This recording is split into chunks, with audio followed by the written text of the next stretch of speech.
In this video, I'll show you how to fix your USB ports is not working on your Windows 10 or 11. Now first, what we want to try is simply just try and update our Windows. So check if you have a Windows update. If you have it, just take it.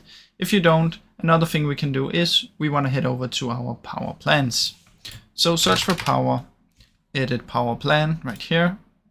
From in here, what you want to do is head over to power options. Check the one that you have.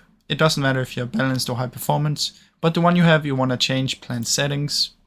In here, what you want to do, change advanced power settings. And from in here, you want to scroll down and find USB settings. Now what you want to do is make sure that you disable these. So just disable, apply, and OK. And once you've done that, you want to come down here and search for device manager. In device manager, you want to find universal serial bus controllers. And what you want to do is find USB root hub, right click on it, update driver. If you have more of those, you want to do it on all of those, the root hubs. And once you've done that, what you want to do, after it's done updating, you want to go to properties, power management, and make sure you turn this off. Click OK, and then head down to CMD. So what you want to do is search for CMD, right click, and run as an administrator.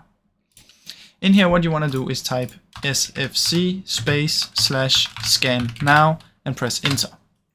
Now what this will do is it will look for any errors or issues with your system. So just wait for it to be done.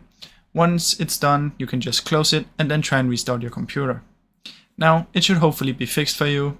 If this video helped you, please leave a like and subscribe, as it helps me out a ton.